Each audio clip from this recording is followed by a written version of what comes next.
देखिए, मैं समझता हूँ कि जो सूफी संत साहब की दरगाह का मामला है, अभी तो कोर्ट ने नोटिस दिए हैं, अभी वो एडमिशन की स्टेज पर ही है।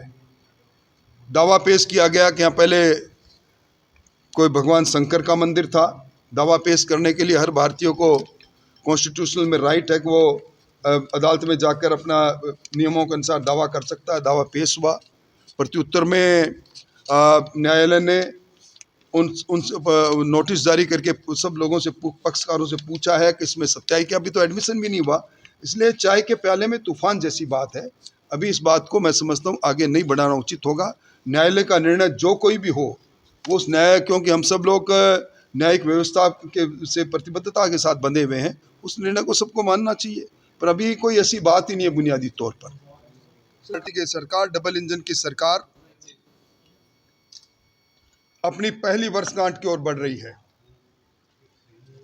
कल कबीना की बैठक में एक ऐसा निर्णय जिसको लंबे समय से इंतजार था, prohibition of unlawful conversion of religion bill 2024 को लाने की जो मंजूरी दी है, वो ऐतिहासिक काम है। एक अध्यादेश के माध्यम से सरकार ने गैर कानूनी तरीके से, लालच से, कपटपूर्ण तरीके से, दबाव से धर्म परिवर्तन करने वाले व्यक्तियों और संस्थाओं पर कानून का शिकंजा कसने का काम किया है। 10 वर्ष तक की सजा। हमें सांप्रदायिक तनाव के रूप में लव जिहाद के कई प्रकरणों को राजस्थान में इन दिनों में आपने देखा, कई हिंसाएं भी हुई।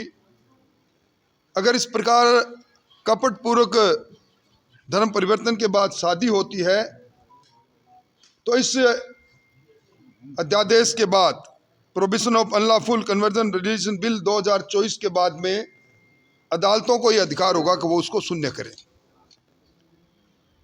भजनलाल जी की सरकार ने अपने अल्प समय में पारदर्शी तरीके से नीतिगत निर्णय लेकर अपने मंसूबे को समझा दिया है कि जहां एक और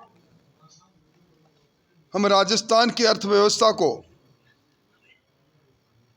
38,000 करोड़ से ज़्यादा को ले जाना चाहते हैं, वहीं दूसरी ओर नीतिगत निर्णय लेकर राजस्थान के अंदर निवेश के वातावरण के साथ हर जगह पर प्रतिस्पर्धा का वातावरण बने, सरकार का डिस्क्रिशन कम से कम हो, इसलिए जो निर्णय लिए हैं वो अपने आप में अद्वितीय है।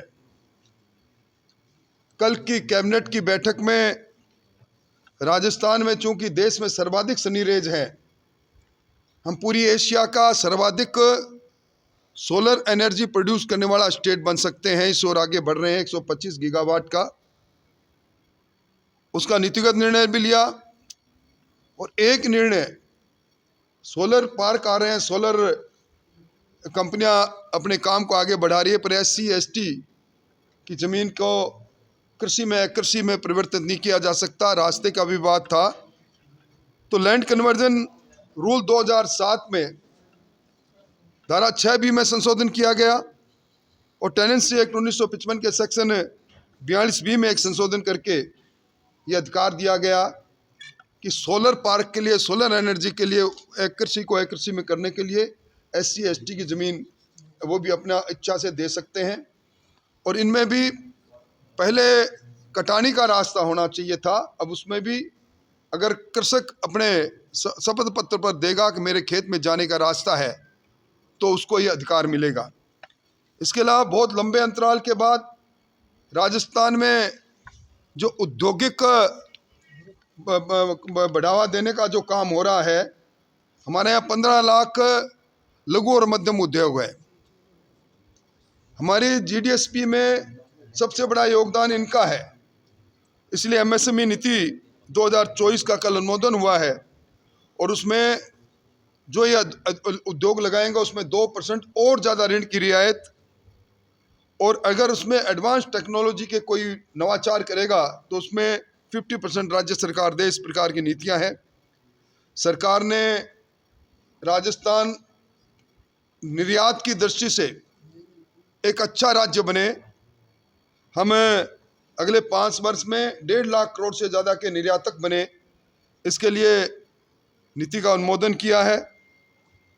और इसके साथ ही एक जिला एक उत्पादन, हर जिले में कोई ना कोई उत्पादन विशेषता है, उसका वहाँ इंफ्रास्ट्रक्चर और उसकी प्रोसेसिंग यूनिट लगाने की नीति है। और पर्यटन इकाई नीति, और उसमें जो बड़े होटल आएंगे ग्रामीण प्रवेश में, इसमें 100 करोड़ से ज़्यादा का निवेश है, उसमें सरकारी भूमि का आवंटन। और बजरी की जो हम देख रहे हैं किल्लत, उसमें एम सैंड के लिए नीतिगत निर्णय लिया है।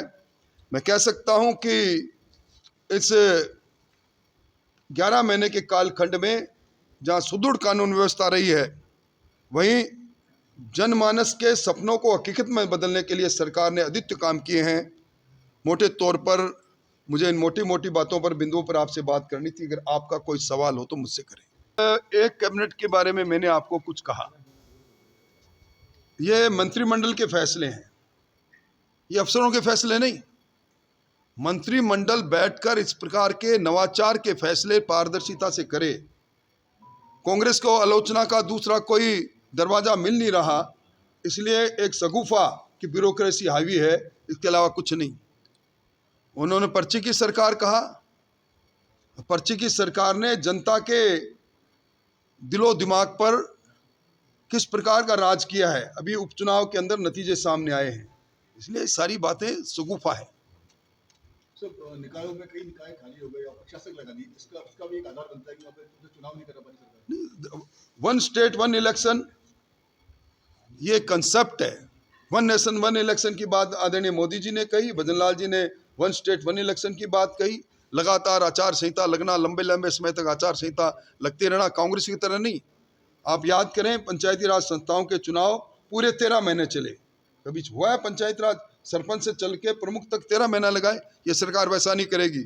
हमें सिंक्रोनाइज कर रहे हैं, नजदीक आने पर सारे चुनाव को एक साथ करने का निर्णय ले रखा है। वन स्टेट वन इलेक्शन नीतिगत फैसला है। एक साल पूरा हो गया, चुनाव भी हो गए, मंत्रिमंडल में रीशफल का कुछ? देखिए, वो मुख्यमंत्री जी का विवेकाधिकार है, उस पर बोलने का अधिकार मुझे नहीं। पर आपने देखा मंत्रिमंडल बड़ी खूबी से, चुस्ती से काम कर रहा है। सर, आपने उपचुनाव में दूरी बनाई थी, आपकी भूमिका राजस्थान में? मेरी कहीं कोई दूरी नहीं। मैं भारतीय जनता पार्टी का जमीनी तौर का कार्यकर्ता हूँ। पार्टी ने मुझे जो काम दिया मैंने बेखूबी से किया। उपचुनाव में कोई दूरी नहीं थी, जहाँ जहाँ मेरे दौरे लगे मैंने बेखूबी से दौरे किए। ये कुछ लोग नैरेटिव बनाने की कोशिश कर रहे हैं। मैं समझता हूँ जिस सरकार को बनाने के लिए हमने अपने खून और पसीने को सड़कों पर बहाया, वो सरकार आदर्श सरकार बने, ये परिकल्पना भी हमारी खुद की है। अब आपकी भूमिका क्या देखते हैं? एक कार्यकर्ता के रूप की भूमिका भारतीय जनता पार्टी में किसी की कोई भूमिका नहीं, कार्यकर्ता की भूमिका है। हमारा नेतृत्व जिस भूमिका में रखता है उसी भूमिका में हम रहते हैं। नहीं, मैं किसी बोर्ड और पद का दावेदार नहीं।